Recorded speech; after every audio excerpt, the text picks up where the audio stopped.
Good morning student. तो हमने Hershey और चेली का एक्सपेरिमेंट देख लिया था। इसके बाद हम देखेंगे हर्शी और चेस का थर्ड एक्सपेरिमेंट हमने देखा था, जिसके अंदर क्या हमने फाइंड आउट किया था कि डीएनए ही वो मॉलिक्यूल है जो कि जेनेटिक मटेरियल को एक जनरेशन से दूसरी जनरेशन में लेकर जाता है। यानी कि वायरस से बैक्टीरिया के अंदर, है ना, वायरस से बैक्टीरिया के अंदर जितना भी जेनेटिक मटेरियल था किसके द्वारा, डीएनए के द्वारा गया हुआ था। ठीक है, तो ये हर्शी और चेस ने इसको प्रूव कर दिया था। इसके बाद हम आगे देखते हैं। इसके बाद देखो, दो साइंटिस्ट थे, Watson and Crick. Watson and Crick, ठीक है, दो साइंटिस्ट हैं, वॉटसन एंड क्रिक। इन्होंने डीएनए के बारे में बताया था कि जो डीएनए होता है वो सेमी कंजर्वेटिव होता है। डीएनए हमारा कैसा होता है, सेमी कंजर्वेटिव नेचर का होता है। अब ये सेमी कंजर्वेटिव नेचर से क्या मतलब है? सेमी कंजर्वेटिव नेचर से मतलब है कि जो डीएनए के दो स्ट्रैंड होते हैं डीएनए के दो स्ट्रैंड, ठीक है। तो डीएनए के जो दो स्ट्रैंड होते हैं, तो एक स्ट्रैंड से ही हमारा जो दूसरा स्ट्रैंड बनता है।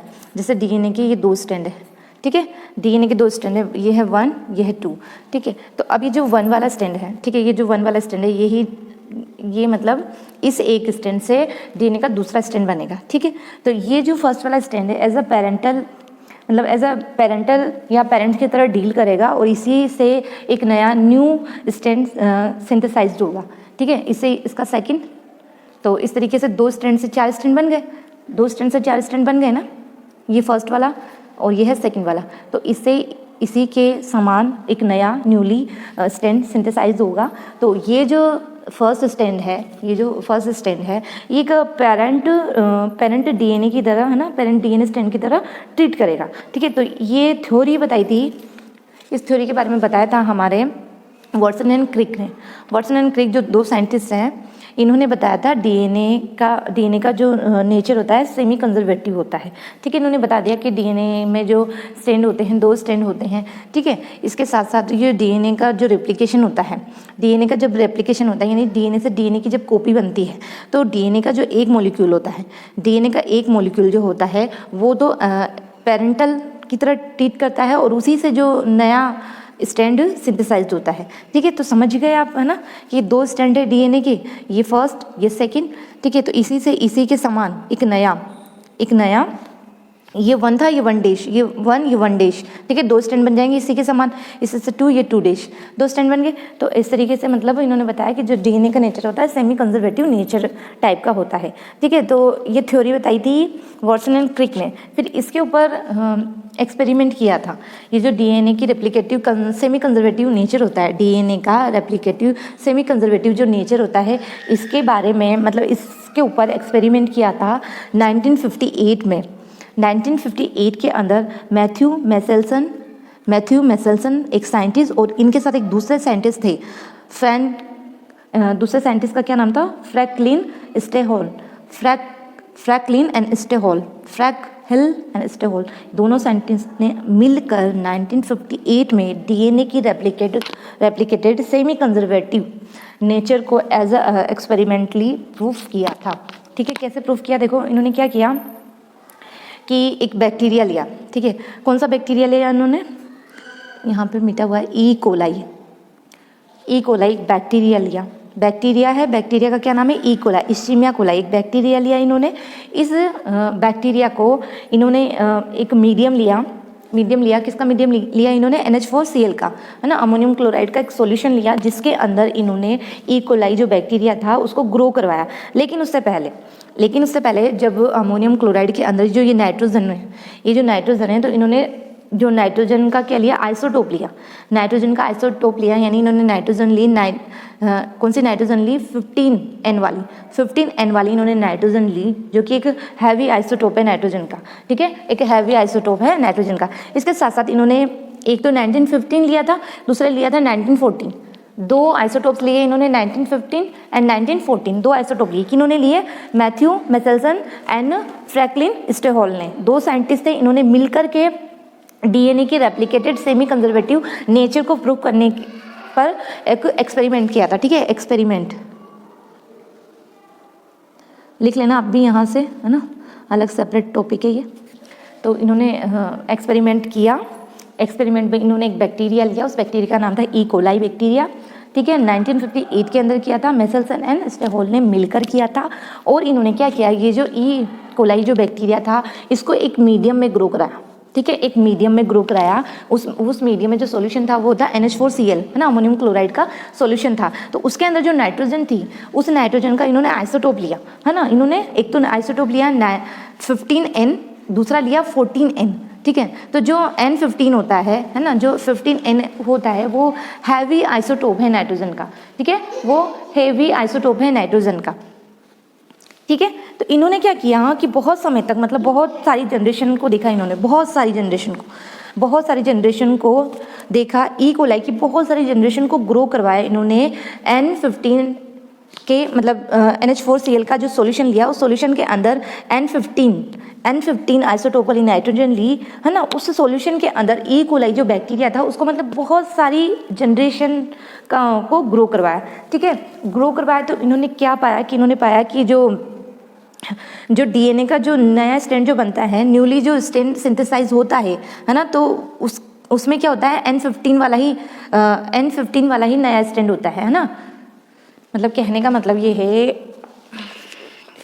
है कि जैसे इन्होंने ग्रो करवाया, है ना, तो ये N15 एंड N15 इसके DNA के अंदर, ये DNA के 2 स्ट्रैंड है, DNA के दोनों स्ट्रैंड के अंदर क्या है, मतलब बहुत सालों तक, बहुत जनरेशन में इन्होंने ई कोलाई की जो जनरेशन निकाली, उनके DNA के अंदर जो 2 स्ट्रैंड थे, उन दोनों स्ट्रैंड के अंदर N15 एंड N15 दो, मतलब इनके स्ट्रैंड के अंदर कुछ ना कुछ मतलब एलिमेंट कह लो या मतलब कुछ तत्व कह लो, उसमें N15 पाई गई, ठीक है। तो अब ये जब N15 से दूसरा स्ट्रैंड बनेगा, वो भी क्या बनेगा, N15 वाला ही बनेगा ना, N15 वाला ही, क्योंकि वो उसी के सिमिलर बनेगा। जैसे मैंने बताया था कि 2 स्ट्रैंड है 1 2, तो इससे इसी के समान, इससे इसी के समान, ये 1 है तो 1 डैश वाला है, 2 है तो 2 डैश वाला, तो N15 लिया है तो N15 डैश वाला बनेगा, ठीक है। तो ऐसे इन्होंने काफ़ी सारी जनरेशन उसकी देखी। फिर उसके बाद इन्होंने क्या किया, इन्होंने ई कोलाई को दूसरे सॉल्यूशन में ग्रो करवाया। उस सॉल्यूशन के अंदर अमोनियम क्लोराइड तो था, लेकिन वहाँ पर जो नाइट्रोजन का आइसोटोप था वहाँ था 14 वाला,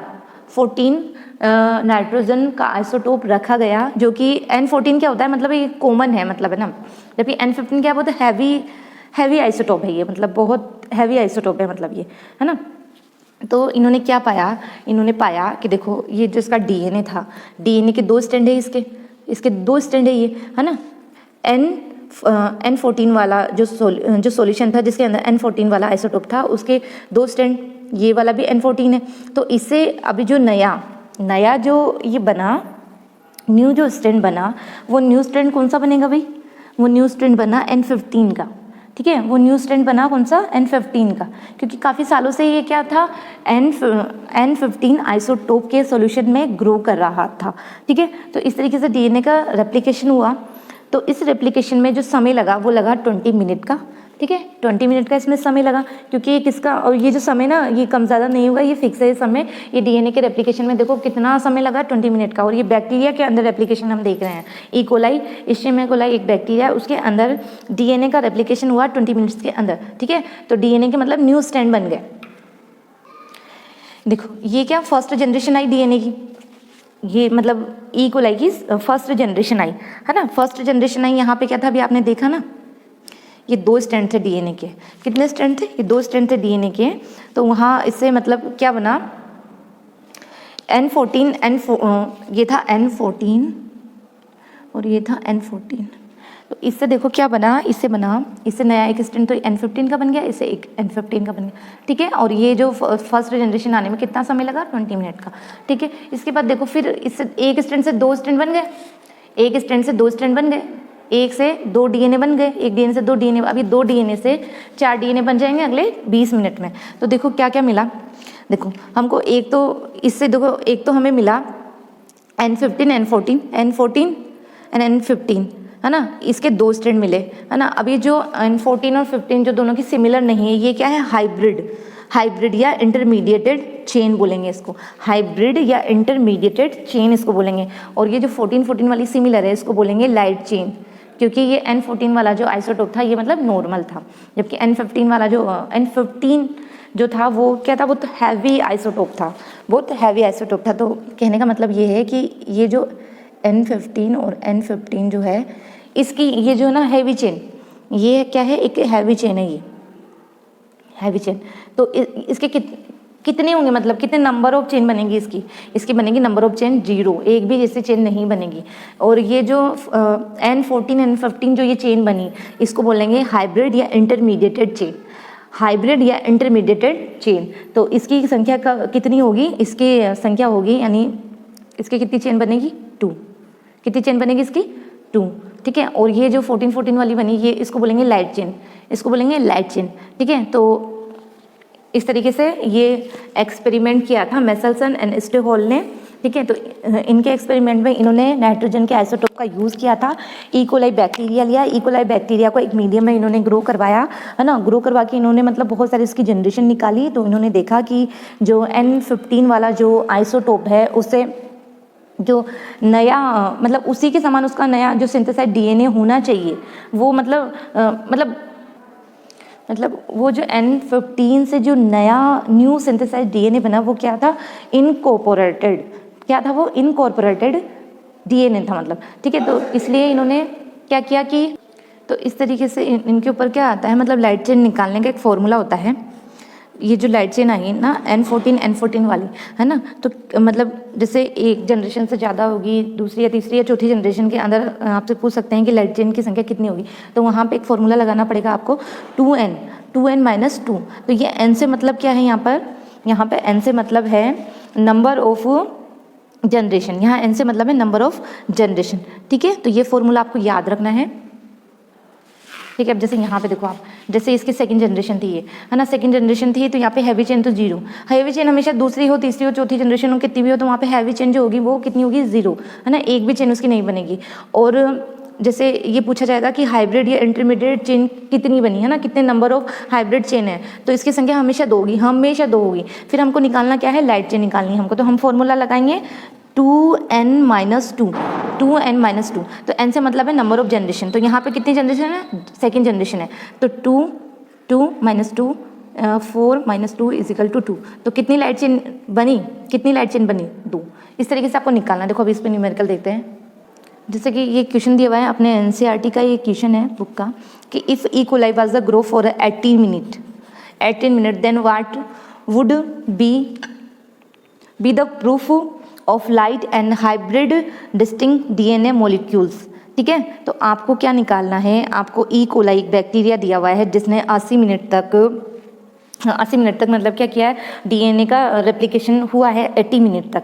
तो आपको निकालना है लाइट चेन, आपको निकालनी है लाइट चेन, हाइब्रिड चेन, है ना, निकालनी है आपको, ठीक है। 2 के बारे में आपसे पूछा हुआ है, यहाँ पे थोड़ा कुछ मिटा हुआ है, टू बी द प्रूफ, है ना, अच्छे से नोट कर लेना।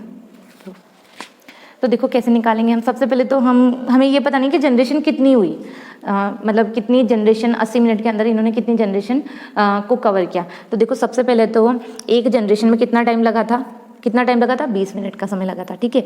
तो हमारे पास जनरेशन के लिए कितना समय दिया हुआ है, मतलब टोटल समय कितना दिया हुआ है 80 मिनट का। तो यहाँ पे हम जनरेशन निकालेंगे, यानी हम यहाँ पे हम n निकालेंगे 80/20, यानी कि कितना निकल गया 4, n हमारा आ गया 4, यानी कि 4 जनरेशन आ गई हमारी, ठीक है। तो n = 4 नंबर ऑफ जनरेशन आ गया हमारा, ठीक है। तो इसके बाद क्या है कि यहाँ पे ये क्या थोड़ी सी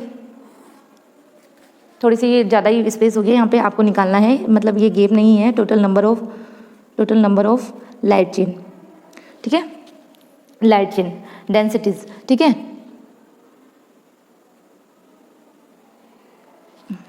लाइट चेन के बारे में बताएं, लाइट डेंसिटीज बतानी है आपको, तो यहाँ पे आप फॉर्मूला लगाएंगे वही 2n -2, ठीक है। तो यहाँ पे n से मतलब है नंबर ऑफ लाइट, n से मतलब है नंबर ऑफ जनरेशन, ठीक है, n से मतलब है नंबर ऑफ जनरेशन। तो ये फॉर्मूला लगाया हमने लाइट चेन निकालने के लिए कि कितनी लाइट चेन होगी। तो यहाँ n की जगह आ जाएगा 4, 2 इसके घात -2, फिर इसको सॉल्व करेंगे तो 16 - 2 = 14। तो 14 क्या आई हमारी लाइट चेन, हाँ, लाइट डेंसिटी आई हमारी। उसके बाद total number of hybrid densities, ठीक है। तो मतलब कितनी भी जनरेशन पूछे, 2 पूछे, 4 पूछे, 6 पूछे, तो ये जो हाइब्रिड या हाइब्रिड लिखा हुआ आ सकता है या फिर इंटरमीडिएटेड चेन भी लिखा हुआ आ सकता है, तो कंफ्यूज नहीं होना। मतलब हाइब्रिड या इंटरमीडिएटेड चेन या डेंसिटी के लिए हमेशा हमेशा 2, 4, 5, 6 कितनी भी जनरेशन हो, आंसर 2 ही होगा। और अगर यहाँ पर हैवी चेन की डेंसिटी पूछता है ना, हैवी चेन की डेंसिटी पूछता है, तो वो उसका आंसर क्या जाता है, 0। उसका आंसर क्या जाता है हमारा, 0। ठीक है, तो इस तरीके से मतलब इसके ऊपर मतलब न्यूमेरिकल आ सकता है। इसके बाद देखो टेलर का, इसके बाद एक अदर एक्सपेरिमेंट है टेलर का एक्सपेरिमेंट, छोटा सा एक्सपेरिमेंट है ये। टेलर और उनके कुछ कलीग्स ने मिलकर इस एक्सपेरिमेंट को परफॉर्म किया था 1958 के अंदर। 1958 के अंदर इस एक्सपेरिमेंट को परफॉर्म किया था इन्होंने। इनका जो एक्सपेरिमेंट था वो इसी मतलब डीएनए का जो सेमी कंजर्वेटिव नेचर होता है उसी के ऊपर बेस्ड था कि मतलब ये यही बताना चाहते थे कि मतलब जो डीएनए का जो न्यू स्ट्रैंड बनता है वो किस तरीके से बनता है। तो जो हमने अभी देखा है ना, अभी हमने किसका एक्सपेरिमेंट देखा था, मेसेल्सन एंड स्टेहोल का एक्सपेरिमेंट देखा था। ठीक है, तो उसी तरीके से इन्होंने भी क्या था, रेडियो एक्टिव थायमिडिन का यूज़ किया था किसके ऊपर, वीसिया फोबा या फोबा ब्यूस के ऊपर। ठीक है, तो ये आपको नाम याद रखना है, इन्होंने रेडियो एक्टिव थायमिडिन का यूज़ किया था वीसिया फोबा या फोबा ब्यूस के ऊपर। ठीक है, टेलर एंड उनके कलीग्स ने ये एक्सपेरिमेंट किया था, छोटा सा एक्सपेरिमेंट है। तो बस इतनी सी इन्फॉर्मेशन आपको पता होनी चाहिए। इसके बाद है डीएनए का रेप्लिकेशन, जिसको हम नेक्स्ट क्लास में देखेंगे। ठीक है, और उसको अच्छे से पढ़ें आप, पढ़िया मन लगा के, 1-1, 2-2, 3-3 बार, जितनी बार भी आप मतलब इसको रिवाइंड करेंगे, नोट्स को पढ़ेंगे, वीडियो को देख के समझ के अपने नोट्स को अपनी नोटबुक में नोट करेंगे, तो आपको उतना ही ज़्यादा लाभ होगा, है ना। तो बस मेरा यही कहना है कि अगर किसी भी तरह का कोई डाउट है तो मतलब पूछें और कंटिन्यूस अपनी पढ़ाई आप करते रहें, मतलब ऐसे। ठीक है।